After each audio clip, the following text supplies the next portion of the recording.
We have all been there, right? Your class is doing a plants theme for the spring and you need ideas.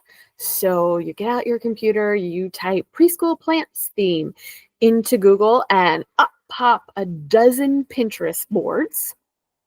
You peruse a few, okay, a lot, and string together a few cute ideas, fill in the little boxes on your lesson plan, and boom, preschool plants curriculum is done.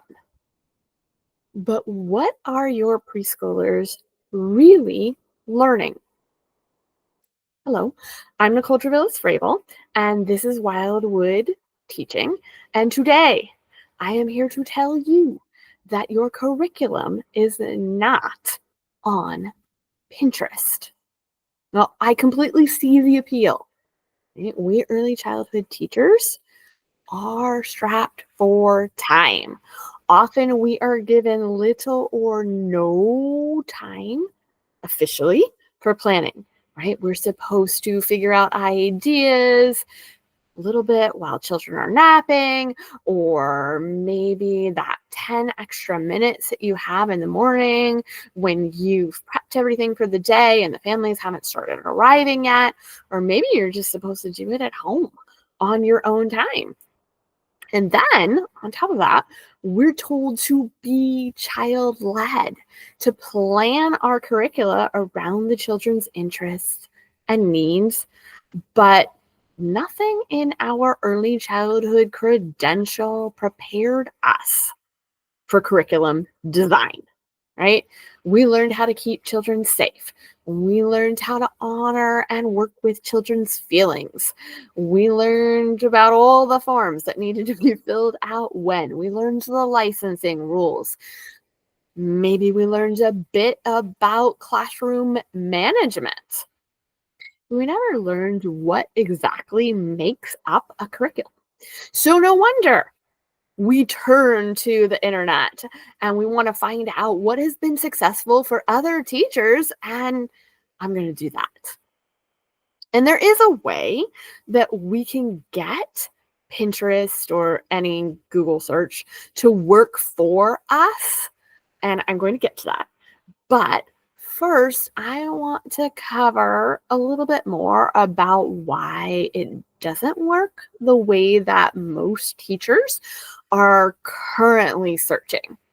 And so first, I think it's going to be helpful for us to define what exactly is curricula. What is the definition of curricula? So curricula is, in short, content that provides the knowledge and skills that children are expected to learn. Now, these skills could be in the form of mandated standards or learning goals, learning objectives. For example, children should be able to generate rhyming words. Or they could be subject specific, right? So we want children to be able to explain the difference between living and non-living, right? But the point is that it is structured. It is organized around a goal, and there is a specific plan to get from point A to point B. Curricula isn't one isolated activity after another. It is a sequence of carefully planned interactions. And so when we are picking and choosing cute little ideas from Pinterest without that comprehensive, overarching, long-term plan, we are not creating a curriculum. We are activity planning. We're keeping children entertained, but we're not necessarily working toward a learning goal. And Pinterest is never child-led, right? An isolated pin on somebody else's board can't take into account the needs, skills, languages, cultures, interests specific to the children that you are working with. And so if you try to make your children and what they produce match that Pinterest pin, it's going to end up being a cookie cutter product, not a learning process. Learning is messy. It's not cute. So how do we get Pinterest or any internet search to work for us in the right way? Well, we've got some steps before we start searching. So before we start searching, we need to define the knowledge and skills that we want the children to learn. And whether that comes from our observations of children or from the children's interests or from external standards or any combination of those three, right? We need to figure out what is the goal. And then once we have that goal, we need to familiarize ourselves with the research on how learning toward that particular goal happens for children so that when we are faced with something that we see as an idea on the internet, we have some criteria to evaluate it. Is it going to work for any children? And then is it going to work for my children? And so here I'm talking about cognitive science. I'm talking about brain research. I'm talking about the science of reading, right? What comes into all of that. But that's a lot, right?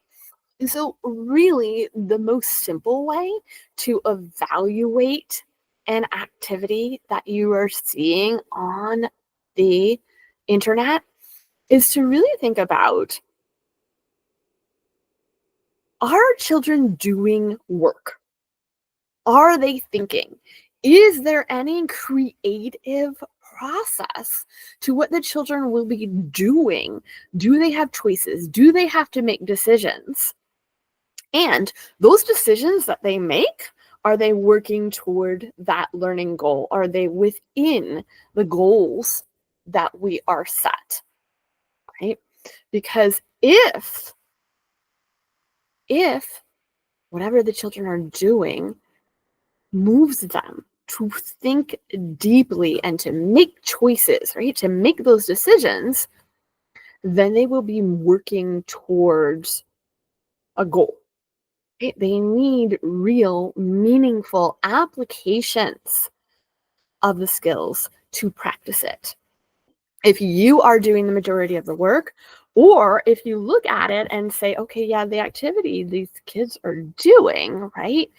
But really, the work that they're doing is in fine motor, and I really want them to work on visual discrimination, right? Then you're going to have to think about, is that the right piece for my curriculum at this time? So now, once you are armed with a defined curricula and a way to evaluate ideas, you can begin your search using those parameters as part of your search terms. So I'm going to share my screen here, right? So that I can show you a search, right? So I'm going to wait 1 minute to share my screen, but my preschoolers recently have been really interested in the relationship between shapes, so between a set of two-dimensional shapes or between two-dimensional shapes and three-dimensional shapes. So about a month ago, one of the children just raised his hand and said, Nicole, right? If you put two squares together, you get a rectangle. And another child picked up on that and said, oh, you know what? Actually, if you put three squares together, you still get a rectangle. And we figured out you could put lots and lots of squares together, as many as you wanted, and you would get a rectangle. And this has been a theme that the children have picked up on and started to think about and translate as well to three-dimensional shapes. So we do a thing in the morning where we comment on something. Children have pictures and they clip their pictures to something. It's usually some category of objects. So I might put up two-dimensional shapes or three-dimensional shapes, or we might put up feelings, or we might put up pictures of different types of weather. And as the children joined our group time, they clip their picture to whichever one is important to them in that day. And then we have a discussion about, what was important to you today and why. And so one little girl had put her picture on a rectangle. And they said, why are rectangles important to you today? And she said, well, at home, I'm making a hot air balloon, a toy hot air balloon. And, I have to tie a balloon to a cup. And the cup is sort of a rectangle. And the children got into a discussion, and one of the children said, well, I don't think a cup is a rectangle. I think it's an oval. And they said, oh, and the children were kind of discussing it back and forth. And so I inserted myself and I said, actually, the name for that shape, right, that you have, the cup, that's actually a cone. And another child raised his hand and said, oh, you know what? But there's a circle on the bottom of the cup. And if you stack a whole bunch of circles on top of each other, you'll get a cone.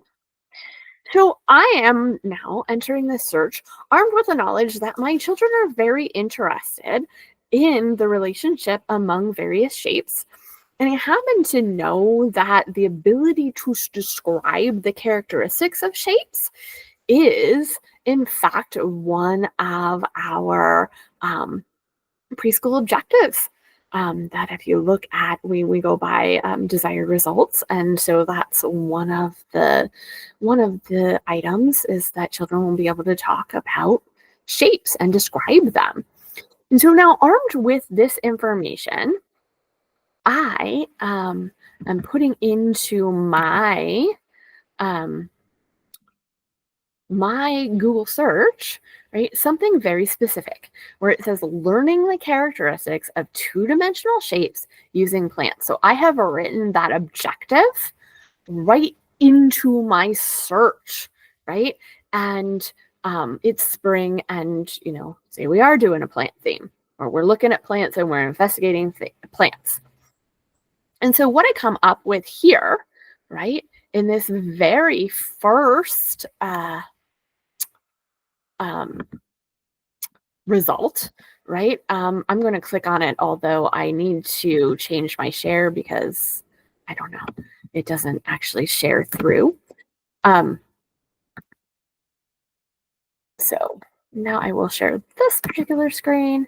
So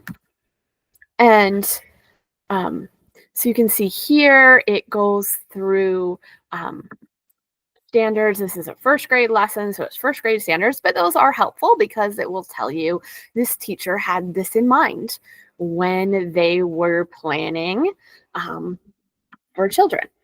And then it goes on to talk about creating plants with pattern blocks and a bunch of different extensions that children could do on kind of talking about the different shapes that they made, talking about composite shapes. So when you put two triangles together, what shape does it make? Are you able to make a diamond? There are extensions where children could tally how many shapes they made, or how many shapes they used, how many particular shapes they used. So how many triangles did you use in your design? How many squares? They can compare and contrast their shapes to classmate shapes, who had the most triangles, who had the most hexagons. We can build in 3D shapes by putting the pattern blocks on top of each other. I think also this teacher had a writing component to it, as it is first grade. And so it is an interdisciplinary lesson. And so there's some work that I would have to do, right, to make this appropriate to preschoolers, but there's a lot in there, and there is probably a good week's worth of ideas that I could use for um, maybe whole group, small group, provocations that I might just want to set aside and let the children play with shapes. If I go back to my initial search, right, um, I can keep scrolling further and I can see here example projects, right? You can do shape hunts. You can build shapes with popsicle sticks, where in my case, since I'm outside, it would probably just be sticks. Um, and so now that I have a whole bunch of ideas, I am not done, right? Because I want to think, what is a logical progression? What gets them from introduction to shapes to a more complex understanding, and what's my order of operations, right? And then I am going to create my weeks or multiple weeks worth of curricula for plants that I know exactly what I want the children to learn. So as you can see, Pinterest and general internet searches can be helpful planning tools, but it has to be approached in the right way. You're mindlessly copying ideas because the photo looks cute is a product over process approach, and it's not aligned with learning goals. You will end up wasting a bunch of time searching and scrolling the internet, and you end up with activities that might be very well fun and cute, but you won't know whether your children are actually going to learn anything from them. But if you set up and start with your search term as a particular curricular goal with your students in mind and a way to evaluate whether the children are thinking through this, whether there's a way for them to be creative, then it's truly interactive and interdisciplinary, and you will have worthwhile thinking sessions for children rather than cute activities. So, your homework, try it out. Be a little bit more intentional with your search terms and see if it comes up with some curriculum that you can use with your children. And then join me here next week when I will be talking about natural loose parts and some simple ways to source the natural loose parts if you aren't easy access to a forest. I will see you then.